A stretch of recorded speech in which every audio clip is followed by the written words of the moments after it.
दिनै नोंथांमोना नैबे दतमा ब्लक बिपिएफनि जिथु गोजौ मोनसे रेलियावहाय पाब्लिक गेदारिंआव जयनिं जाफैबाय मा फोरमायगोन दा जोङो जयनिं जाफैनायनि खारना जाहैबाय जों बे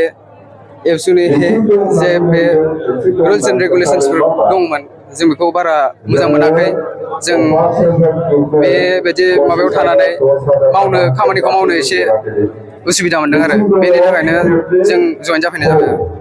आथिखाल खुंथायाव थानाय दिनैल' गैला माने जिथु खदबखौ नांनायनि उनाव प्रमद बर' दैदेननाय सोरखारा लाइमोनफोरनि जौगानायनि थाखाय गोबां खामानि मावदों होननानै जोङो समाजारि बिजोंनि गेजेरजों बे बेलायावहाय बेसेबां जाफुंसारनायखौ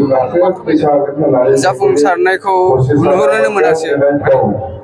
जों सेटिसफाइ जायासै आरो जोंनि रिजाल्टसफोरखौ नुनानै आरो फैबाय थानाय समाव बिपिएफनि जानानै माबायदि हाबा मावलांगोन होननानै सानो नोंथांमोना बिपिएफनि जानानै जोङो मोजां रेगुलेसनफ्रा फैफिनो बेनि थाखाय जों खामानि मावलांनो बेखौ आखायाव लायो आरो जिहेतु नोंथांमोना एबसुनिफ्राय दिनै बिपिएफआव जयेन जाबाय जोंनि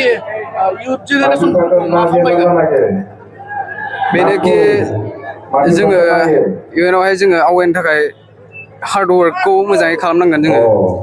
इयुनाव बे खुनु खामानि जायैनि बे जे केलेंकारि बुस्थु बेफोरबायदिनि सायाव बारा फरायनानै नाङा आरो गावबागाव सेल्फ बिलिभ थानांगौ फरायनाय थानांगौ बेनो थेंक इउ